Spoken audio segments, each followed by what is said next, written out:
गुरु तो हमारी परंपरा में है कि दुश्मन के लड़के को भी पढ़ाने का काम किया है।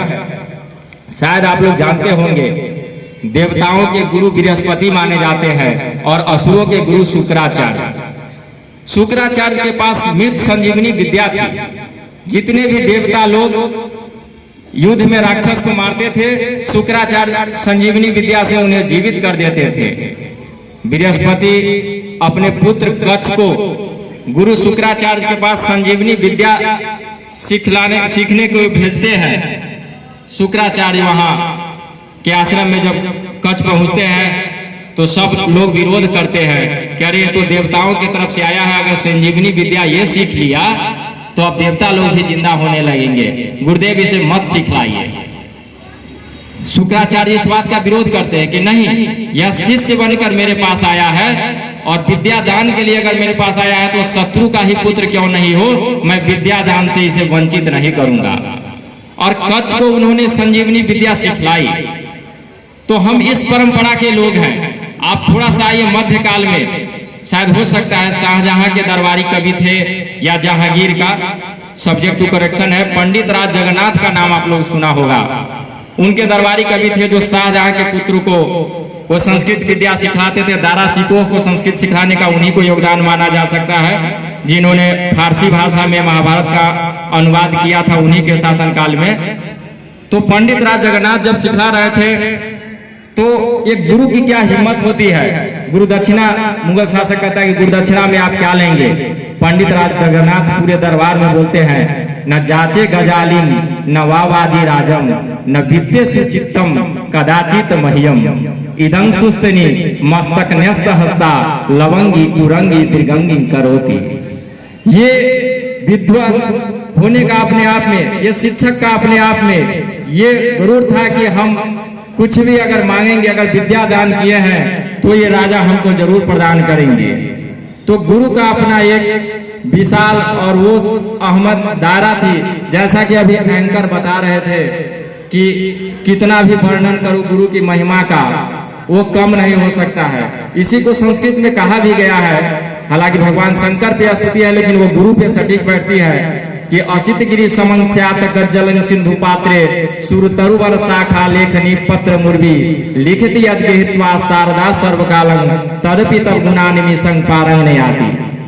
अर्थात सारे समुद्र के पानी को अगर रसनोई बना लिया जाए और सारे इस धरती के पेड़ को अगर कलम बना दिया जाए, लेखनी बना दिया जाए, तब भी गुरु की महिमा को नहीं लिखा जा सकता है।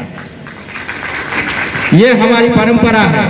लेकिन दोनों जगह अभी आए दिन देख रहे हैं कि हमारे बच्चों में नैतिकता की इतनी कमी है। मैं कठोर टिप्पणी करना चाहूंगा, अगर ये सत्य हो तो सभा के दोनों हाथ से ताली बजनी चाहिए।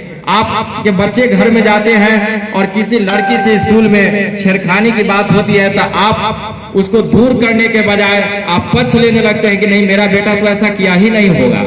अगर हम में अपनी नैतिकता में सुधार ले, अगर इस तरह का कंपेन आता है, ध्यान दे, तो आ जाएगी निर्भया, विद्या, दामिनी, दिशा, ये सब घटनाएं नहीं होंगी। बहुत सारी समस्या दूर हो सकती है अगर ये कर ले। इसी पर कवि ने लिखा है, हम देख रहे हैं कि हमारे सुजीत बाबू बार बार घड़ी देख रहे हैं। मैं समझ सकता हूँ कि आपको समय की पीड़ा है, मेरी हृदय की पीड़ा है। इसको समझने का काम कीजिए। मैं बस एक कविता के माध्यम से इस सभा को छोड़े जाता हूँ कि आप लोग अपने बच्चे पे ध्यान दीजिए। गुरु अगर कुछ कहते हैं तो गुरु को भी हम ये कह रहे हैं कि पहले आप भी अपने अभी वर्तमान सामाजिक मूल्यों में थोड़ा सा अपने आप को ढालिए, बच्चों पर ध्यान दीजिए कि किस तरह की शिक्षा में आप रोबोट तैयार मत कीजिए, मशीन तैयार मत कीजिए। एक संस्कारी बच्चा तैयार करके इस समाज को दीजिए। केवल आपसी कंपटीशन में कि मेरा कोचिंग ज्यादा चले, मेरा कोचिंग ज्यादा चले, इस तरह से नहीं। आप 10 ही बच्चे को सक्सेस निकालिए, लेकिन वो समाज के लिए एक उपहार साबित हो ऐसा निकालिए। एक कवि की जो रचना है वर्तमान परिदृश्य में महिलाओं पे हो रहे अत्याचार पे, उसको मैं पढ़ के बस अपने वाणी को विराम दूंगा कि छोड़ो मेहंदी खड़क संभालो, खुद ही अपना चीर बचा लो, धूत बिछाए बैठे सपनी, मस्तक सब बिक जाएंगे। सुनो द्रौपदी शस्त्र उठा लो, अब गोविंद नहीं आएंगे। कब तक आस लगाओगी तुम, कब तक आस लगाओगी तुम, बिके हुए अखबारों से। कैसी रक्षा मांग रही हो दुशासन दरबारों से। स्वयं जो लज्जाहीन पड़े हैं वे क्या लाज बचाएंगे। सुनो द्रौपदी शस्त्र उठा लो, अब गोविंद नहीं आएंगे। कल तक केवल अंधा राजा, अब गूंगा बहरा भी है। होठ सी दिए हैं जनता के, कानों पर पहरा भी है। तुम ही कहो ये अश्रु तुम्हारे किसको क्या समझाएंगे। सुनो द्रौपदी शस्त्र उठा लो, अब गोविंद नहीं आएंगे। धन्यवाद।